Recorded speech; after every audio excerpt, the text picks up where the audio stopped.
कि तने की साइज जितनी मोटी उतना उससे 4 से गिन के 4 से गिनो और उतने पंजे रखो। पंजे रखने कैसे हैं वो मैं बताता हूँ आपको। पंजे उसके पंजे जो रखने हैं वो पंजे नहीं रखने हैं, फल रखने हैं, फल। और फल कैसे रखते हैं? फल अगर गर्मी का खेत लगा हुआ है तो उसको 140 फल रखो। अगर बारिश का फल लगा हुआ है, पेड़ पौधा है, केला लगा है, तो 180 से 210 केले रखो। और ठंडी के समय का केला लगा हुआ है तो 190 से 220 रखो। खत्म हो गई बात।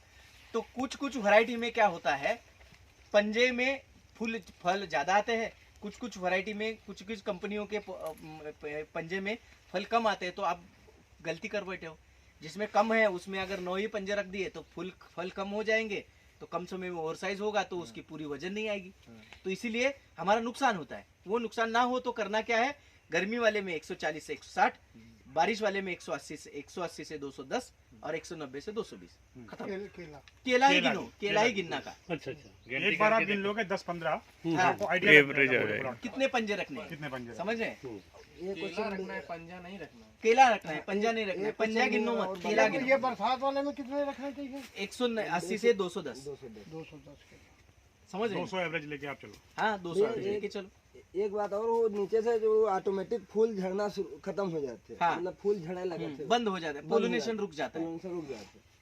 तो जो है उसका काट देना चाहिए नीचे से। काटना तो चाहिए। कितनी दूरी से काटना अरे चाहिए? उसको देखो, जहाँ से उसने फूला निकाल पोलिनेशन करना बंद कर दिया, उसके ऊपर आपने गिना, अभी उसमें 12 आ गया समझिए, और हमारा गिनती आ रहा है 10 तक ही। दूसरे के नीचे के 2 मुझे अच्छे होने के बावजूद भी निकालने हैं। क्यों निकालने हैं? कि इसके शरीर में कैपेसिटी है, इसके शरीर में यल सिस्टम कंट्रोल होता है। यल लिथोन सिस्टम कंट्रोल बोलते हैं इसको। यल सिस्टम कंट्रोल बॉडी में होता है। ये यल सिस्टम कंट्रोल क्या करता है, पूरे बॉडी को एनालाइज करके इसमें इसकी कैपेसिटी क्या है पोषण की, उतना ही रखता है, उसके बाद का अपने आप झाड़ देता है। ये उसकी खुद की एक सिस्टम है पौधे की। तो इसमें हमने क्या किया, उसको और एक बोनस दे दिया। क्या दिया? और 2 पंजे कम कर दिए। तो उसके 2 पंजे कम करने से जो बचा, उसके ज्यादा खाद खाली रहा, एक्स्ट्रा रहा, तो उस एक्स्ट्रा खाद से वो क्या करता है, जो बचे हुए उसकी क्वालिटी बहुत बेहतरीन कर देता है। यानी उसकी लंबाई, उसकी साइज, ग्लीजिंग सब खूबसूरत कर देता है। ये उसके फायदे है, वही बिकता है मार्केट में। तो वजन घटेगा तो बिल्कुल नहीं घटेगा, जितना स्टोरेज है उतना ही वजन आएगा। 10 फिलों में वही वजन आएगा, 5 रख के देखो वही आएगा। तो हमने ये प्रयोग किया, 4 फन्नी रखी तो एक एक फन्नी हमें 6.5 7.5 किलो की आएगी। तो वजन तो उतना ही आ गया 28-29 तक का। समझ रहे ना? तो ये जो हमारे दिमाग में है कि ज्यादा केले रखो तो वजन ज्यादा आता है, ये गलत है। आप समझ रहे हैं ना? जितना वजन आना है उतना ही वजन आता है, कम भी नहीं रखो, ज्यादा ही नहीं रखो। आप समझ गए? अभी बाबूजी एक मिनट, केला में जब आता है जमीन से 20% ही खाद देती है, बाकी सारा खाद ये गांठ और शरीर से उठाती है। तो सर उसमें नाइट्रोजन डाल देनी चाहिए कि नहीं? नाइट्रोजन डिलीवरी के लिए डालना है। तब भी डालता रहता। नहीं, जैसे कई बार निकलता है, निकलने में परेशानी हुई या कुछ? पहला आता है पहला खेल जब आता है ना, हाँ जी, तो हम वहाँ नाइट्रोजन और जिंक देते हैं। ठीक जी। नाइट्रोजन जिंक क्यों देते हैं? तो जिंक और नाइट्रोजन का डोज अगर बोरान और थोड़ा बोरान दे के इकट्ठा दे दे तो उसका फायदा ऐसा होता है कि ये बॉडी के अंदर की हार्मोन चेन उछल जाती है। और हार्मोन ग्रोथ के लिए उछलते हैं, लेकिन ग्रोथ के लिए पत्ते नहीं है, खत्म हो गए पत्ते। तो ये सारी ग्रोथ कहाँ डाइवर्ट हो जाती है? तो डिलीवरी करने में होती है। तो बॉडी फैल जाती है, और फैलती है तो बच्चा इजीली बाहर आ जाता है जी। वो अटक नहीं जाता है। जिंक सल्फेट दे सकते हैं, जिंक सल्फेट दे सकते हैं, साथ में मिला साथ में के। मिला के। करेक्ट। ठीक ये है। फूल निकल गया। हाँ, फूल निकलने शुरू हो जाए। अच्छा, इस हर एक की विधि आपको अपने व्हाट्सएप के ग्रुप में मिल जाएगी, चिंता मत करो। आपके पास मोबाइल तो है ना सभी के? तो व्हाट्सएप में आपको सर ऐड कर देंगे। हाँ जी, हाँ जी। नंबर हमने नंबर डाल दिया। आपका भी आपका सर का भी लीजिए ना। ये अपना नंबर दे दीजिएगा, फोटो नंबर मेरा है हाँ, इनका नंबर लिख लिया, इनका लिख लिया। लेते और जो ऐसा लगता है सर, देखिए लगता है आपको भी लगता है ना कि आपको खेत में आ गए, मोबाइल है, सादा है, 12 अच्छा है, इनके मोबाइल से आपको जो भी डालना है इसके फोटो डाल दीजिए और वॉइस क्लिप डाल दीजिए कि मुझे ऐसा ऐसा लगता है, मुझे इस पे उपाय चाहिए। छोटा मोटा प्रॉब्लम है तो यही इधर आपको सोल्यूशन देंगे। किसान ही आपकी 4-5 साल से सक्सेस कर रहे हैं, 12 महीने में काटते हैं। अगर उनसे बस की बात नहीं है, वो नहीं हो रहा है, तो मैं उसमें उसी ग्रुप में हूँ, हमारे अधिकारी है, वो आपको तुरंत 1-2 दिन के पहले तुरंत दबाव दे देते हैं। ऐसे हमारा 2 साल से ग्रुप चल रहा है, खुश है सब, तो कोई भी प्रॉब्लम नहीं। इनका भी केला था, ये भी हमारे ग्रुप में है।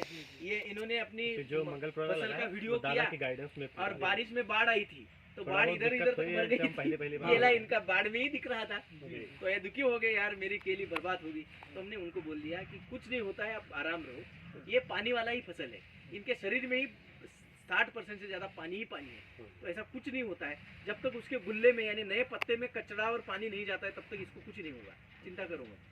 तो ठीक है, वो संतोष होगी। फिर उससे भी निकल गए, ठंडी में अटक गए। अब जाते जाते ठंडी में देख लेंगे, अभी अटका हुआ ठीक है। ये जो पत्ते जले हुए हैं, हाँ। ये कोई बीमारी है? ये बीमारी है, ये एक्चुअली ये देखे तो इसको बोलते हैं सिगाटो का। ये जैसे आपके गेहूं में तांबेरा आता है ना, ये इसके ऊपर का एक तांबेरा ही है, समझ रहे तो सर ये प्रॉब्लम जाड़े में नहीं है? ऐसे देखते हैं सिगाटो। दिखता है, ये काला दिख रहा है। ये आप लोग देख सकते हैं ऐसे, इसको ऐसे करिए और ऐसे करिए, अगर बिल्कुल वाइट रहेगा तो बीमारी नहीं है, अगर कालापन है तो उसमें ये क्या होता है, ये जो स्पोर्स है ये जब पक जाते हैं पूरी तरह से तो डाइवर्ट होते होते इससे ऊपर निकलते हैं, तो इसमें आते हैं, तो इसमें हमें दिख जाता है कि आगे कहाँ तक पहुँचा है। अभी हमारे आंखों से जब दिखता है ये, तो इसके 22 दिन पहले ये पत्ते में आ चुका होता है और उसको बर्बादी करता है, तब हमें आंखों में दिखता है कि लाल लाल डब्बे आ गए। लेकिन अभी यहाँ से गर्मी साफ सुथरी आएगी तो आगे के जो स्प्रे हम लिखवाएंगे, जो बड़े वाले किसान हैं उनके लिए, तो उसमें हम सर ये प्रॉब्लम जो है जाड़े में ज्यादा नहीं आती, जब मौसम परिवर्तन होता है तब दिक्कत ज्यादा करते हैं। देखिए कोई भी बीमारी जो है वो तनाव के बाद ही आती है, और तनाव बनता है मौसम बदलने के बाद, खाद के गलत प्रयोग के बाद, पानी के गलत प्रयोग के बाद। तनाव स्थिति यानी आपको जब ट्रैवलिंग करते हैं तो तनाव आता है ना आपके शरीर पे भी, या नींद नहीं होती है, गलत खाना खाते हैं तो तनाव आता है शरीर पे। ये तनाव ही सारी बीमारियों का जड़ है। तनाव फ्री रखती है, कुछ प्रॉब्लम नहीं। अभी इसीलिए हमने बताया कि मौसम शिफ्ट हो जाए, तो इस मौसम शिफ्टिंग के समय में आपको काम करना है, और वो काम ऐसा करना है कि जो इसको आराम से इस मौसम से उस मौसम में ले जाए, तो ये तनाव नहीं आएगा। तनाव नहीं आएगा तो बीमार नहीं आती। आप समझ रहे? ठीक है, चलिए निकलते।